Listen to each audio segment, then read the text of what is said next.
지난 7월에 증시가 단기 고점을 찍었을 때 전체 평가 손익이 2천만 원을 넘었던 것과 비교하면 수익률이 크게 줄었습니다. 특히 테슬라 3배 종목은 수익률이 134%에서 16%로 아주 크게 줄어들었습니다. 저도 사람인지라 주식이 매일같이 오르기만 하면 좋겠지만 그럴 수 없다는 것을 아주 잘 알고 있습니다. 안녕하세요. 투자를 기록하는 구호겜입니다. CPI와 PPI가 발표됐던 지난주 미국 증시는 매도 물량이 쏟아지며 하락 마감했습니다.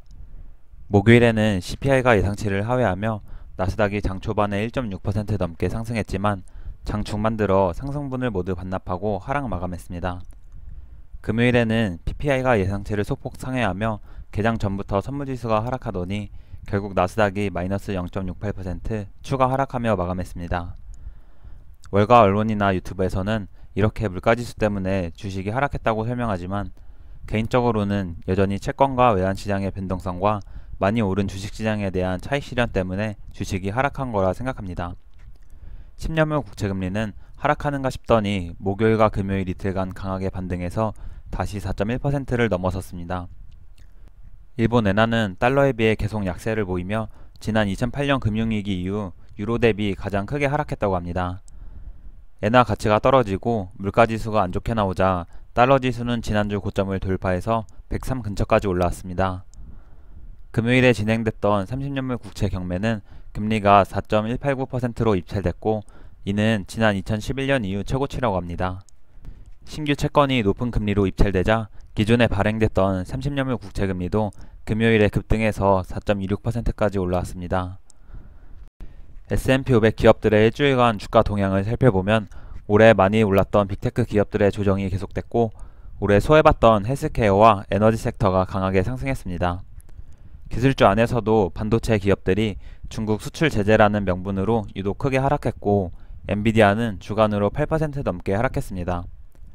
제 계좌를 살펴보면 TQ 계좌는 플러스 11.17%로 마감했고 개별 종목 계좌는 플러스 19.03%로 마감했습니다.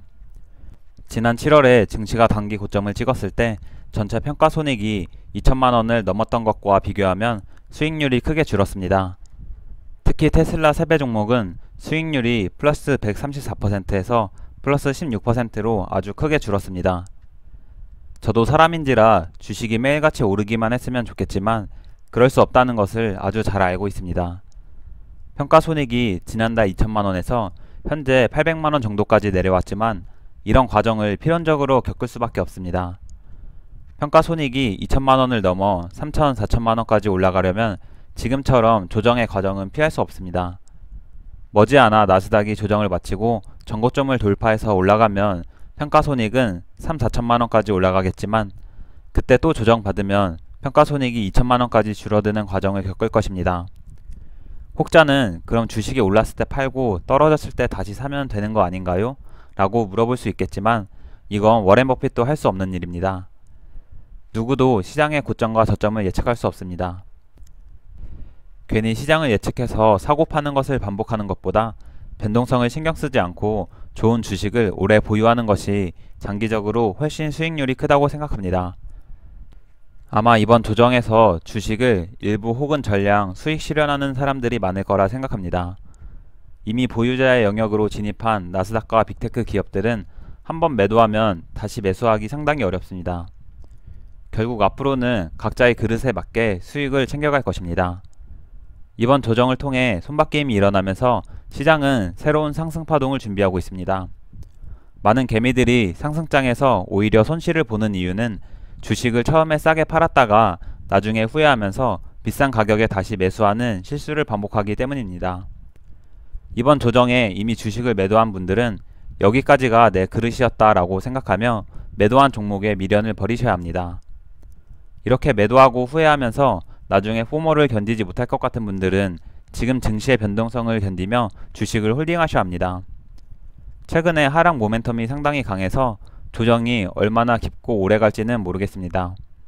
그러나 길었던 장마 기간이 끝나고 태풍도 지나갔고 여름이 어느새 끝을 향해 달려가듯 한여름의 태풍 같은 이번 조정도 금방 끝날 거라 생각합니다. 저는 주식을 한 주도 매도하지 않고 보유할 것이고 크게 하락한 종목은 오히려 조금씩 추가 매수할 것입니다. 여러분도 각자만의 기준과 원칙에 따라 현명한 선택하시길 바라며 영상 짧게 마치겠습니다.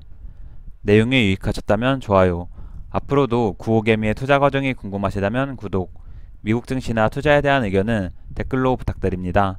영상 시청해주셔서 감사합니다.